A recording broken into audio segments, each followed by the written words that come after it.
Today we're starting with chapter 7 of the Bhagavad Gita.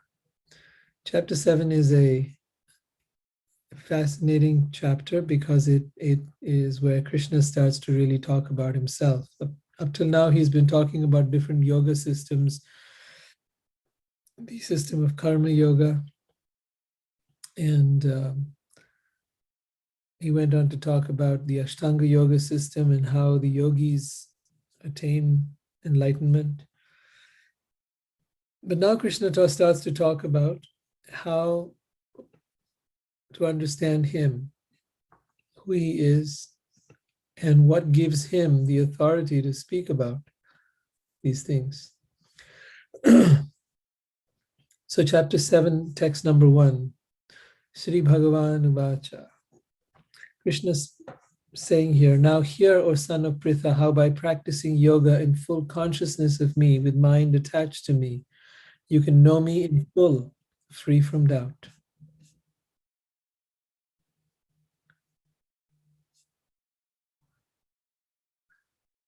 Practicing yoga in full consciousness of me, with mind attached to me, you can know me in full, free from doubt. I'll come back and explain this, but I want to read a little bit further first. I shall now declare unto you in full this knowledge, both phenomenal and numinous. This being known, nothing further shall remain for you to know.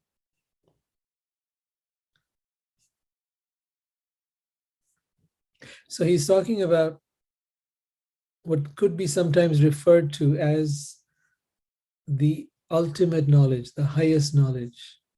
And why he's saying that, let's read first and then we'll revisit this part. That is, he's saying here that once you know this, which I'm now about to tell you, there will remain nothing further for you to know. In other words, this is the end of knowledge, the end of trying to figure it out. Out of many thousands amongst men, one may endeavor for perfection. Out of many thousands of people, one endeavors for perfection. And of those who have achieved perfection, hardly one knows me in truth.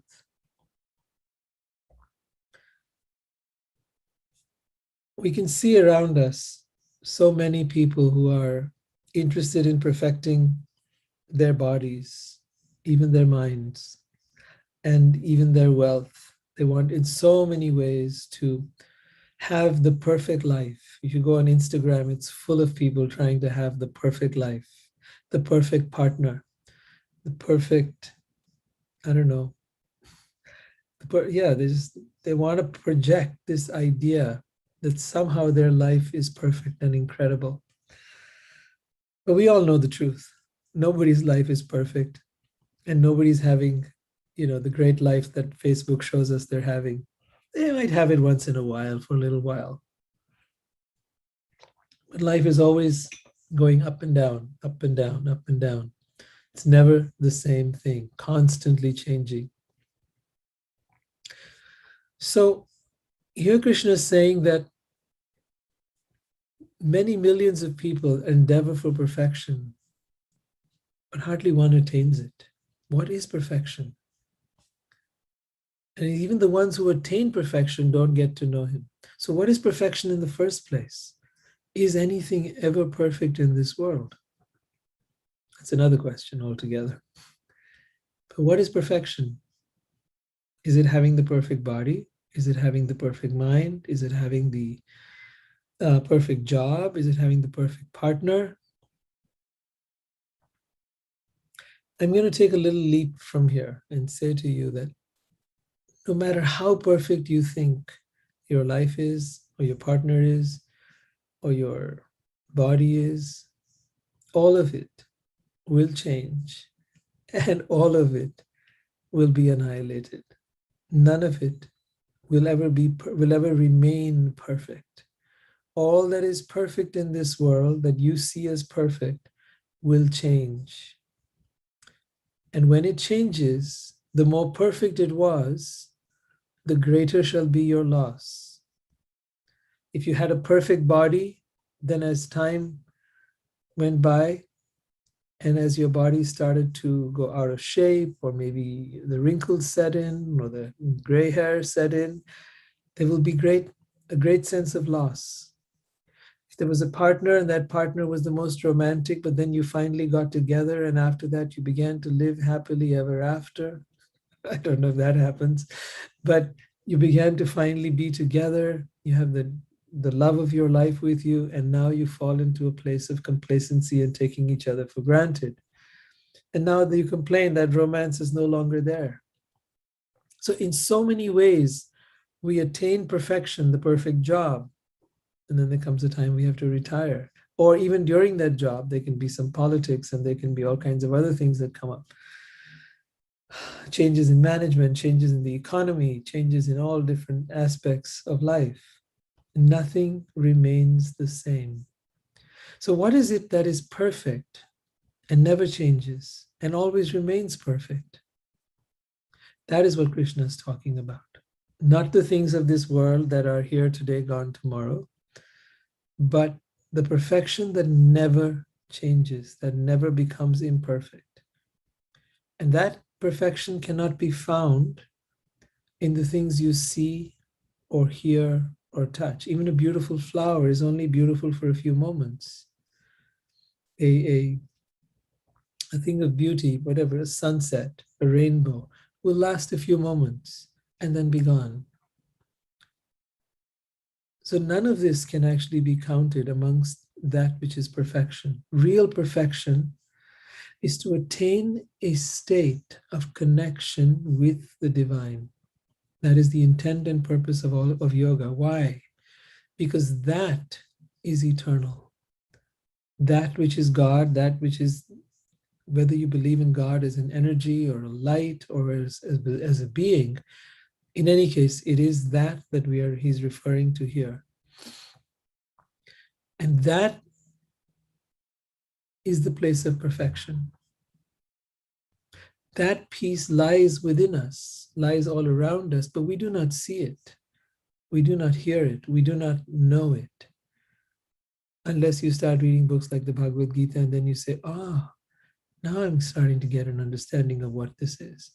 So perfection is actually unattainable in this world. In this world, the best you can hope for is that it is temporary, that things will change, and that you're going to need to learn to accept them as they are, and to accept that change and be able to go with it. And that's good. That's a way that you'll learn to live and survive in this world, because if you resist change, if you resist whether it's the change that comes through time or the change that comes in your life circumstances, the more you resist it, the more miserable you become. The more you resist change, the more miserable you become. Whether that changes of the weather or the change of circumstances in your life, if you want to be able to actually have a good life, it is important to be able to ride those changes like a boat riding, or maybe a ship riding the waves of the ocean. Then you'll find that life can be somewhat bearable. But if you want to go from bearable and tolerable and nice to something incredible, then it's time to bring in that aspect of perfection. And that perfection, as I was saying earlier, is found in your connection with the divine, with God, with the universe, with energy, however you want to envision that. So that's why Krishna says, once you know this, there will remain nothing further to be known. Humanity has been going on trying to know things, trying to cultivate knowledge, know about. But what is it they're trying to know about actually? Most of their science, is about a study of the world. It's a study of what already exists. And what already exists is what we're trying to figure out. But how did it come to exist? That we do not know. We have speculation that it happened through a big bang. We have created these stories, mythologies in science, that somehow it just happened. And I challenge any scientifically minded person to show me how something just happens. I don't know anything that is of any value that just happens. There is always a cause and an effect. When you see an effect, there must be a cause behind it. When we look at the effect that is this world, then we understand what is the cause behind that. In a Krishna refers to himself as Sarva Karana Karanam, the cause of all causes. Right? So the ultimate cause of this universe, of this world, is Krishna. So let's see what he has to say about that. Earth, water, fire, air, ether, mind, intelligence, and false ego. Altogether, these 8 constitute my separated material energies. Very interesting. You would have thought, okay, earth we understand is a material energy, water, okay, fire, air. But you see, it's getting more and more subtle. Earth, water, fire, air, ether. Ether means actually like open space, if you want to think of it that way. Then mind. Now this is even more subtle. Intelligence, and then ego. He uses the term false ego here. And the translator Srila Prabhupada calls this false ego.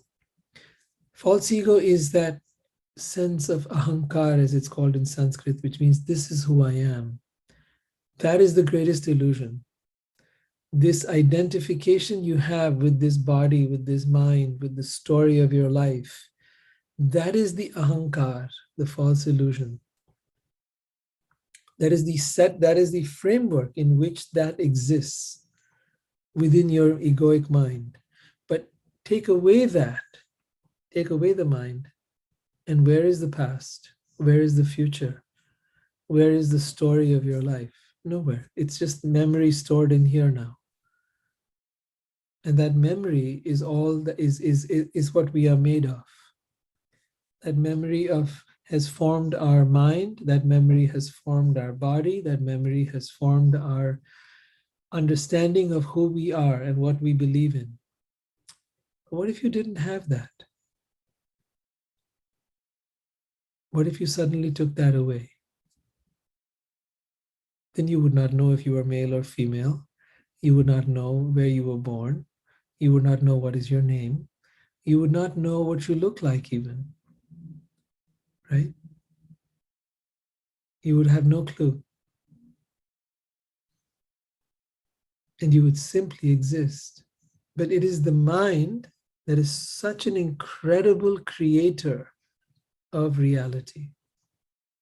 The mind has pieced together all kinds of information and created a sense of identity, created a sense of reality.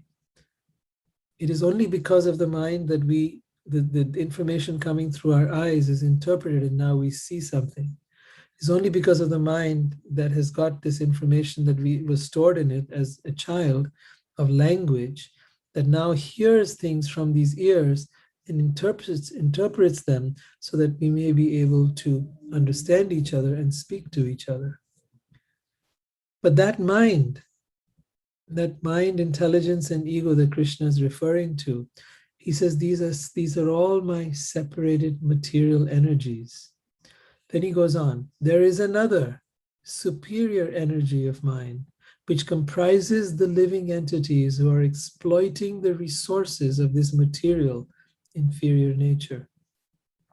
So he says a superior energy that comprises the living entity. So the actual living entity, the one who lives within this body, the one who inhabits this organism, body-mind organism, that which you actually are is a superior energy.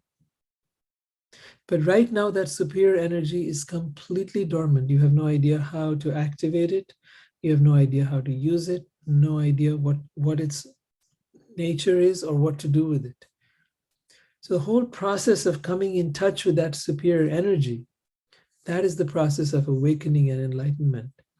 That is the process that takes you from being unconscious to becoming conscious, from being asleep to being awake.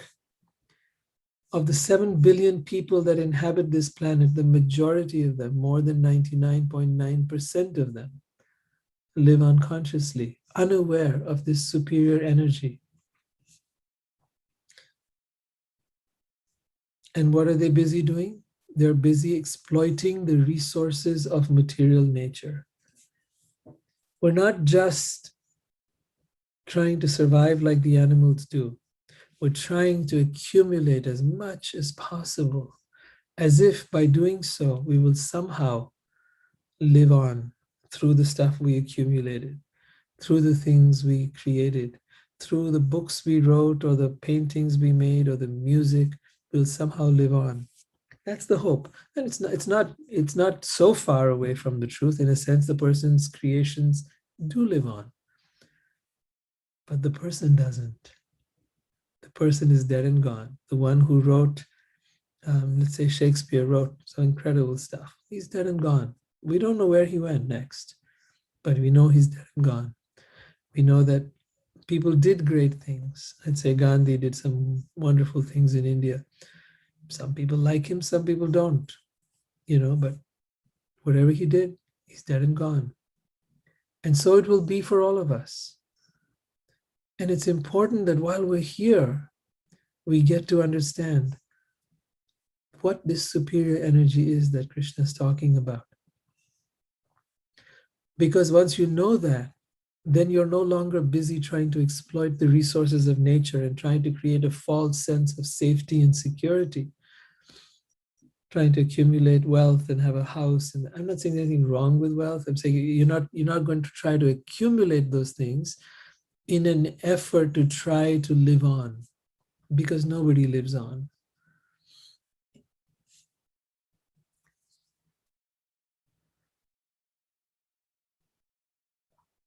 Krishna continues, of all created beings have their source in these two natures, material and spiritual, right? The inferior energy and the superior energy. Of all that is material and all that is spiritual in this world, know for certain that I am both the origin and the dissolution. Listen very carefully to this. Of all that is material and all that is spiritual in this world, know for certain that I am both the origin and the dissolution. There is no truth superior to me. Everything rests upon me as pearls are strung on a thread. There is no truth superior to me. Param Satyam. This is what this is referred to as the highest truth. The highest truth is Sri Krishna. Krishna is the embodiment of that truth. So think of this. If there is something that is beyond, that is the origin of this world, that is the creator of this world, Krishna is saying that is him. I don't know of any teacher in this world, be it a guru, be it Christ, be it any other person that came along, messiahs, that ever claimed that I am the origin of all that is material and all that is spiritual, that I am the origin and the dissolution of everything. This is a tall claim. And Arjun will actually challenge Krishna in the further chapters as we read on, because Krishna is making these claims right now. He's not just claiming, as some people do in today's time, I'm God, you're God, we're all God. No, he's not saying that. He's not saying there are many gods. He's not saying that you can go to any god you like and, it's all the same, it's all one. He's not saying that. He's not saying that everything comes from energy and no. He's in fact going to tell you further that this energy that you think of as the universe comes from him. Let's read further. It's chapter 7, text number 8. O son of Kunti, I am the taste of water, the light of the sun and the moon, the syllable Om in the Vedic mantras. I am the sound in ether, the ability in man. I am the original fragrance of the earth, and I am the heat in fire. I am the life of all that lives. I am the life of all that lives, and I am the penance of all ascetics. Know that I am the original seed of all existence, the intelligence of the intelligent, and the prowess of all powerful men. I am the strength of the strong, devoid of passion and desire. I am sex, which is not contrary to religious principles. Know that all states of being, be they of goodness, passion, or ignorance, are manifest by my energy. I am in one sense everything, but I am independent. I am not under the modes of material nature, for they, on the contrary, are within me. So it's very, very confusing here. We think of God as being infinitely vast, as being everything. How can everything be something? How can Krishna claim here, I am in one sense everything, but I am independent? So in other words, he is everything, and yet he is separate from everything. Not even dependent on it, independent of it all. Now you say, well, this is too confusing. This is not possible. Yes, your mind is trying to grasp what this means. But I'm going to put forth to you an idea. And I've said this in many ways, and I've turned out this was something even the quantum physicists talk about. They call it A and negative A. A and negative A. Or if you want to put it in common language, this and its opposite are simultaneously true. Let's go over this a little bit. At this moment, you exist, but where do you exist? How do you know you exist?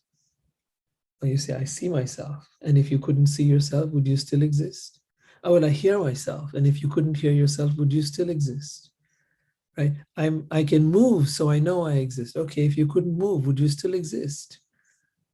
Right? If we start peeling away all the faculties by which you know you exist, would you still exist? And you would. You exist not because you see yourself or hear yourself or feel yourself or think of yourself, but you exist in the world. And at the same time, if we were to take it all away and you did not exist, if you, like today you exist, but in a few years you may not exist in this physical form. You exist and do not exist at the same time. Let's take another example, something and its opposite, right? Someone might say, I'm a good person. Yeah, but does that mean you don't have any bad qualities? Of course you do. I do. We all do. There's none of us that doesn't have, that is all good. There are some bad things we have in us, some bad habits, some bad qualities. So whatever we have, you will see, wherever there is light, you will see shadow. Where there is good, you will also see bad. Wherever there is right, you will also see wrong. They almost follow each other. This and its opposite are simultaneously true. Krishna is in everything, and yet he is separate from it all. He is everywhere, and yet he is nowhere. And if this sounds like a riddle to you, it's only because your mind is trying to make sense of something. Words are creating the limitation. Where you go from here is you step into the mystery where all things are possible. See, I don't understand how this is possible, but it must be possible. How can that which is infinite be captured in a being? In the past, we had no such thing as the internet. But if I had told somebody 500 years ago, or even 100 years ago, that there would be such a thing where all the computers of the world, that there would be such a thing as a computer in the first place, and I would tell them what it does, and that there would be such a thing where all the computers in the world now could connect together. And not only connect together, but I could access them on this little device called a phone.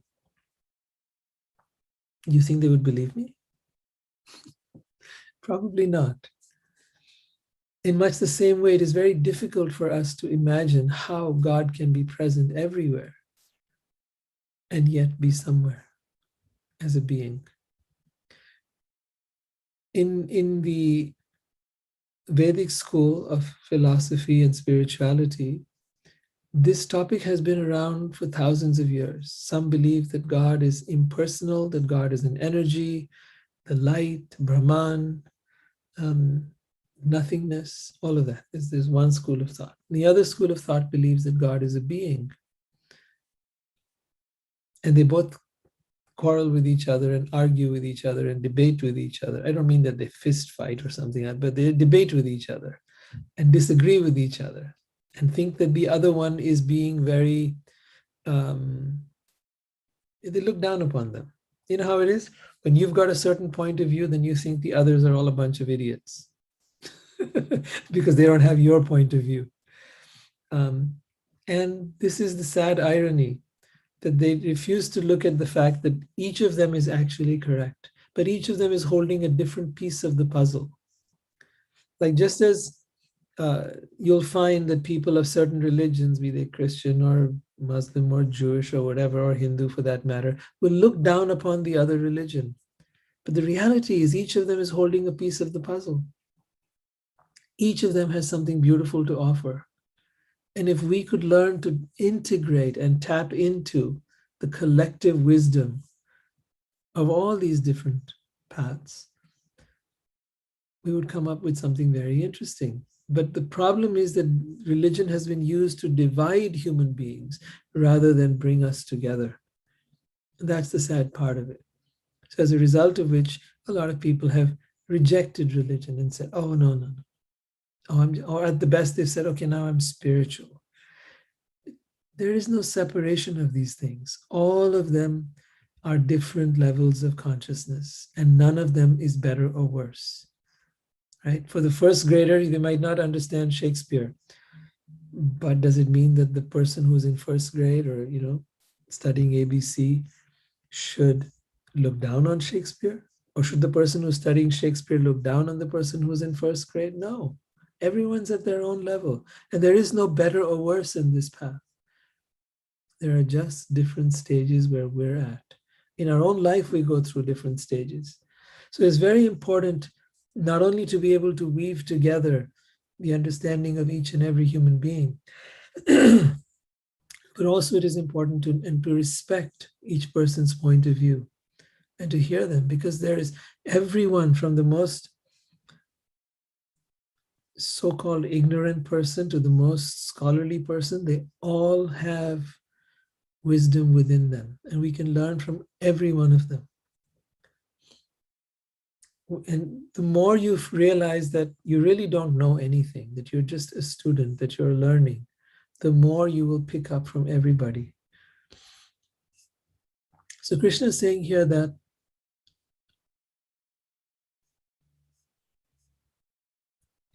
I am not under the modes of material nature, for they are, on the contrary, within me.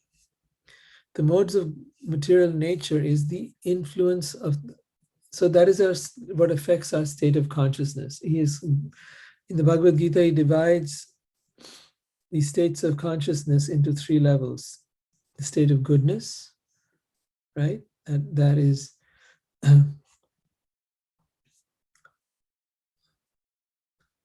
tamas, rajas, and sattva. Sattva is the state of goodness. It's a state of consciousness, and he'll later on he'll give you the symptoms of a person who is in the mode of goodness. That they are clean, that they are knowledgeable, that they are gentle, that they are wise, and so on and so forth. And the person who is in the state of rajas or mode of passion is more busy doing. You'll see a lot of folks, especially here in America, it's all about doing. Always on the go. I got to do this, got to do that. I'm busy. And if this disease has gone all over the world, I'm busy. And as a result of which people think I don't have any time. And there are times in your life where that happens. And I have times in my life where that happens as well. But I like to have as little to do and be able to have time to just exist, drink a cup of tea, or sit down and just talk to people. It's not about doing, especially not to spend your whole life like that. I mean, for a short run, you got to do something for a few weeks, a few months, okay. But one has to create a life in which there is time to enjoy the subtleties of life. Wordsworth, I think it is Wordsworth who had said this, at least when we studied this poem in school in fourth grade, I remember we studied this. What is this life if so full of care? We have no time to stop and stare. So what is full of care, meaning full of worries and troubles and all that. We have no time to stop and stare, no time to stand beneath the boughs of trees, and stare as long as sheep or cows. So he was referring to the fact that we need, that we need to have time. We need to create a life in which we have time to appreciate the subtleties of life, the beauty of nature, moments together with friends and family, time to just be by ourselves, even, and to construct our life like that, not always working, not always doing. So anyway, that's Rajagun, always doing. And then there's Tamagun, where you feel like doing nothing. Right? You just want to kind of laze around, you're depressed, you're out of it, you're just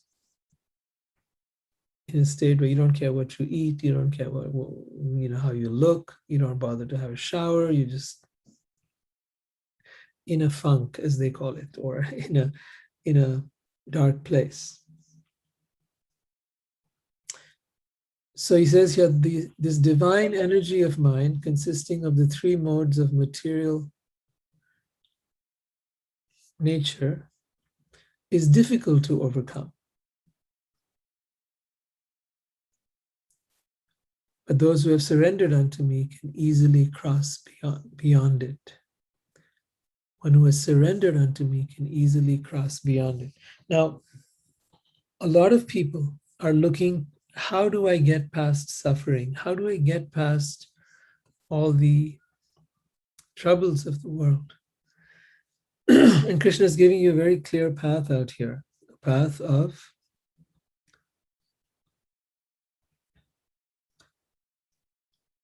being able to surrender. So why is surrender important?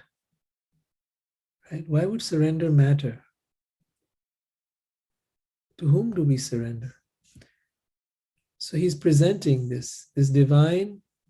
So he says, before that he says, deluded by the three modes, goodness, passion, and ignorance, the whole world does not know me, who am above the modes and inexhaustible.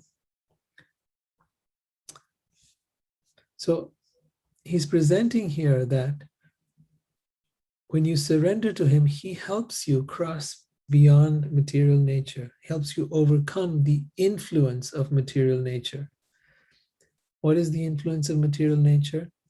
He first talked about the three modes, goodness, passion, and ignorance, but there's also so much more.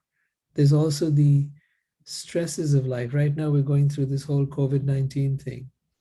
There's also been all kinds of other stresses that have been there in the world, of just people dying, and of getting old, and of going through various diseases and ailments. I know so many people that are going through very difficult times and struggling to do even the most basic things. And then, of course, there's the struggle to survive and have it make a living and have a job and do all of that stuff. And in the end, you die and leave it all behind.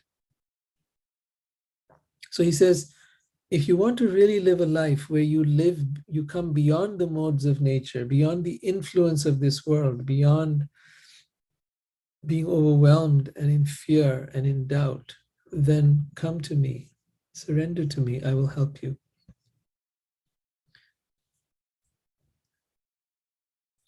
Those miscreants who are grossly foolish, who are lowest amongst mankind, whose knowledge is stolen by illusion, and who partake of the atheistic nature of demons, do not surrender unto me. So he's referring to here to people who claim that there is no God and that they are therefore atheistic. But some of them go even further. Therefore, there is no sense of right or wrong. And therefore, demonic nature, he'll describe later on in further chapters, is about harming others. It's then that you talk about the demonic nature. The divine nature is always about uplifting others. The demonic nature is about destroying others, harming others.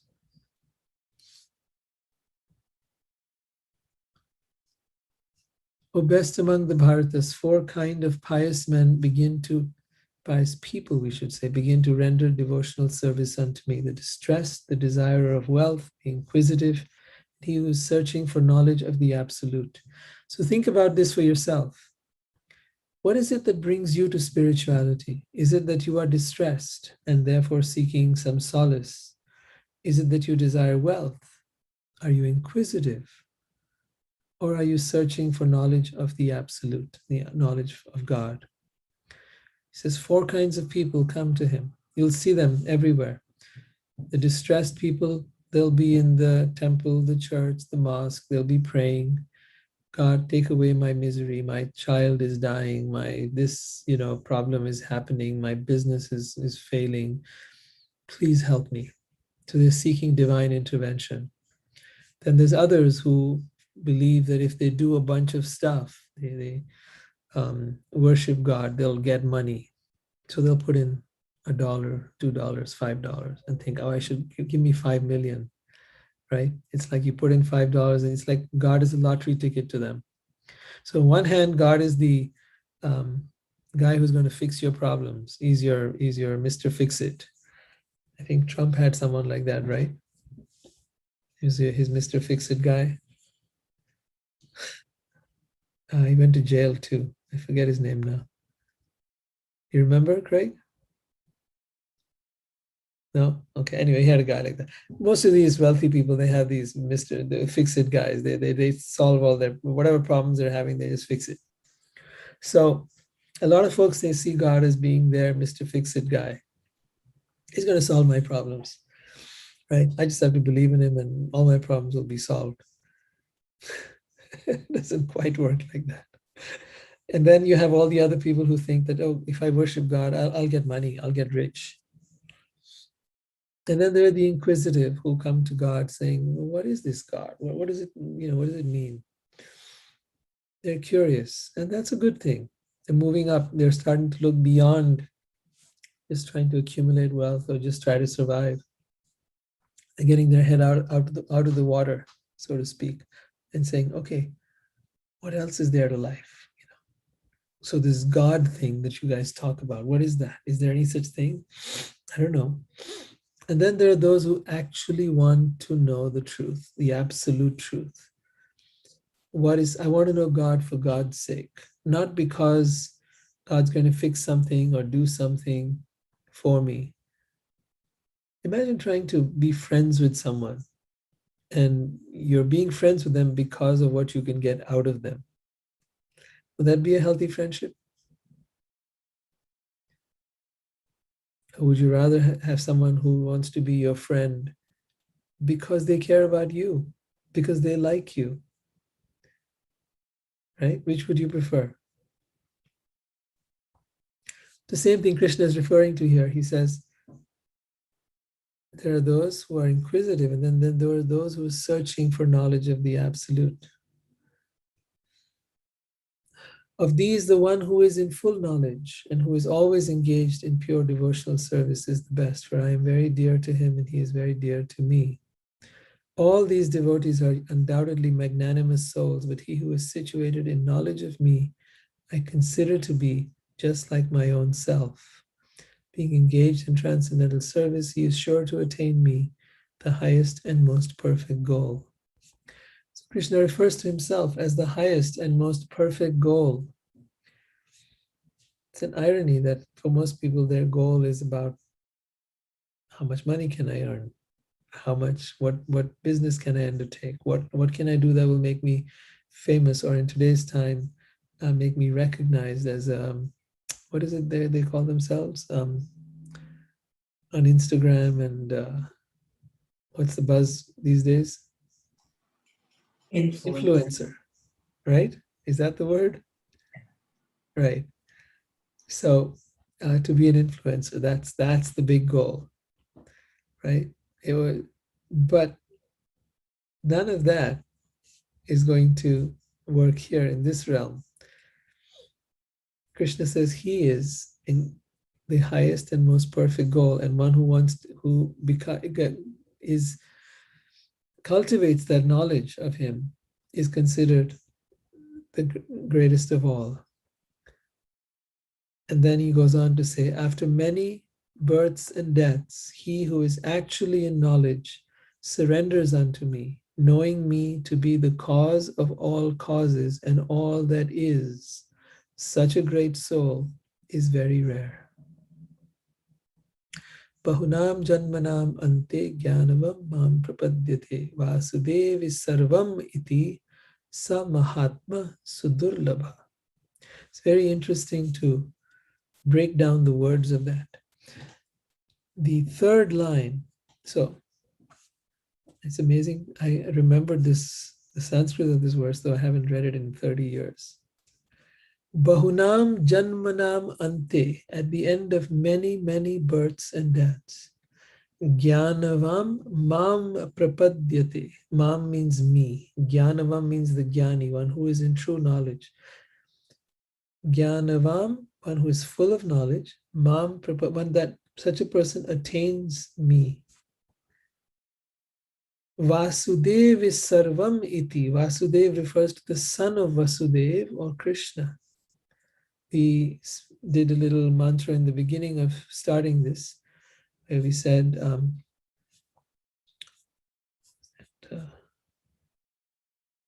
Namo Bhagavate Vasudevaya. So Vasudev there is the same, Krishna. Bahunam janmanam ante jnanavam mam prapadyate Vasudev is sarvam iti. Sarvam means everything. Vasudev is everything. Vasudev Krishna. Vasudev hi sarvam iti. Sa mahatma sudurlabha. Such a mahatma, such a great soul, mahatma, sudurlabha, is very rare.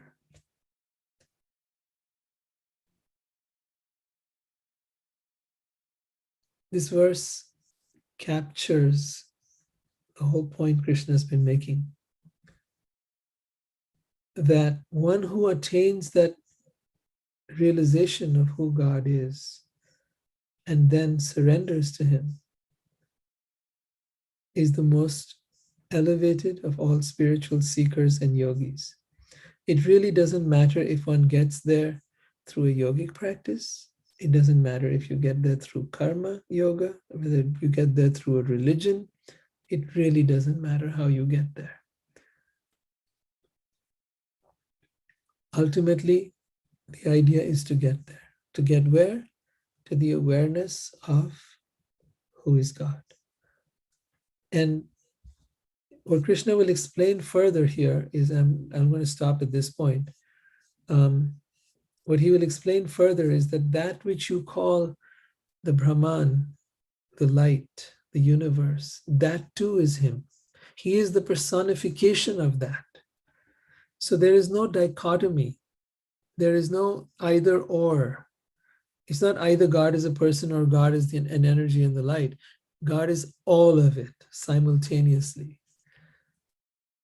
That's the interesting part. That's the A and negative A. That's what I meant when I said this and its opposite are simultaneously true, meaning that God is simultaneously everything and something, everywhere and somewhere, right? A being and yet a non-being.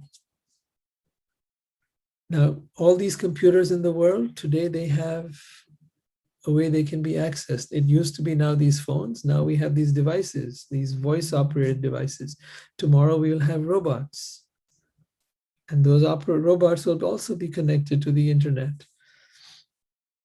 So if we can personify our computers through robots, already we've got Siri and we've got Google and all these others. The A one, I won't bring up her name because I've got that around here.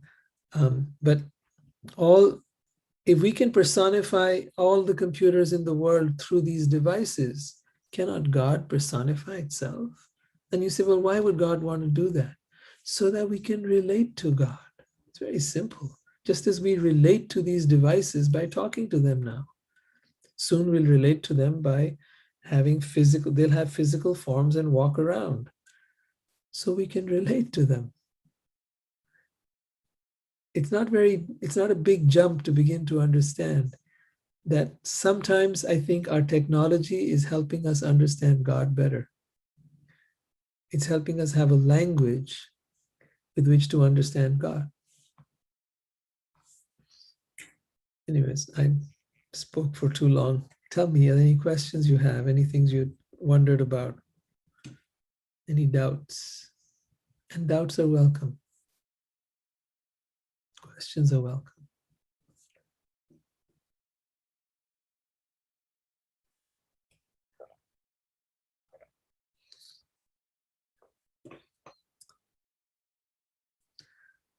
Rima, you've been very contemplative. Tell me.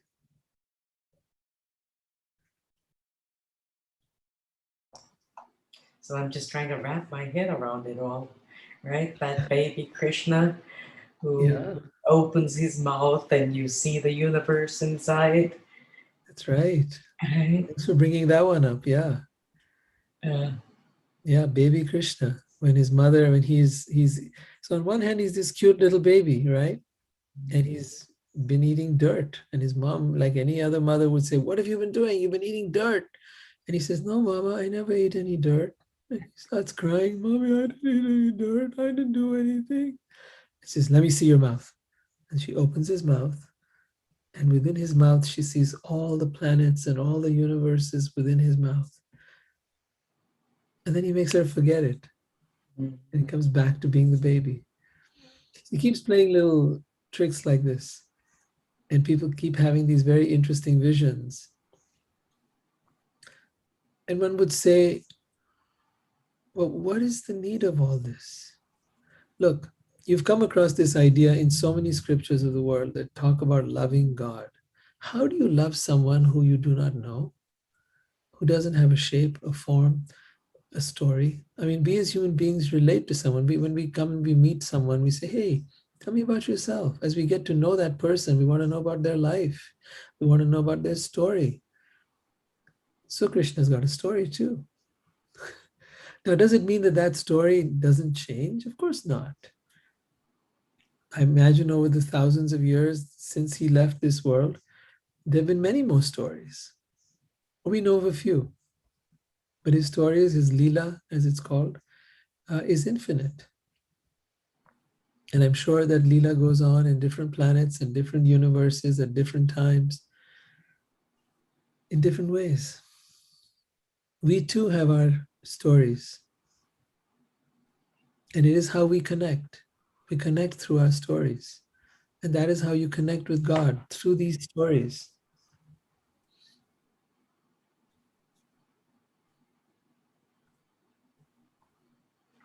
yeah, the other thing that caught my attention was when he says he is the creator and the destroyer, right? So in Yeah. essence, he is Shiva and Brahma. Yes, actually, Shiva, Brahma, everything comes from him. A lot of people feel that they are somehow separate. Oh, I worship Shiva, I worship Krishna, you worship Krishna. I only worship that which is the source of everything. If that source of everything was Shiva, I would worship Shiva. But I have no evidence to that. Shiva is Adi Yogi. He is a yogi, the original yogi. Right? What is the yogi doing? He's meditating on God, on the divine, on the absolute. He's leading the way, showing us how to connect with God. And to that degree, yes, we can be inspired by him. He's never claiming to be God. And is Krishna not a form of Vishnu? Is he not one of Yes. the incarnations of Vishnu? So he is definitely listed in the list of incarnations of Vishnu. But interestingly enough, when you read the list of that incarnations of Vishnu, the 10 incarnations, the Das Avatar, mentioned also in the Srimad Bhagavatam, they refer to Krishna as Krishnastu Bhagavan Swayam, which means you are Bhagavan himself, personified. Right? Bhagavan means the supreme being. So Krishna is therefore referred to as the highest form of Vishnu. So whether Vishnu comes from Krishna or Krishna comes from Vishnu is more like a chicken and egg kind of question, which comes first. There are many who say that Krishna is an incarnation of Vishnu, and others will say, no, Vishnu comes from Krishna. The fact is that Krishna is you're reading the Bhagavad Gita now with me, and you're seeing he's making it very clear that he is the cause of all causes of the universe. Yeah, another interesting point. It just helps me kind of meld everything together. But just what you were saying, Rima, about that line about being the creator and dissolution, sort of that's like the Shiva idea is like the great destroyer, but I think the Nataraj symbol, he's got the drum. For the drum, he's got creation. He hits the drum and brings Om into existence, but has the fire. So says the great destroyer. So but it's like these stories almost like switch from one to the other, and I almost find like that's like the Leela itself too. It's just like it's kind of all being passed and swirling together in my mind. Like sometimes I get lost, but it's all kind of. And really speaking, you're right. They hold parallels to each other, and it becomes confusing. And you've got to choose one path in which to go. And if that path is you want to worship Shiva, please do it. And if you want to worship Krishna, come. But read the Gita, try and read and try to understand things for yourself, like I see Craig, you've been doing. And that's wonderful that you're making the effort to really try to understand the different paths that are there. Thank you. Thank you.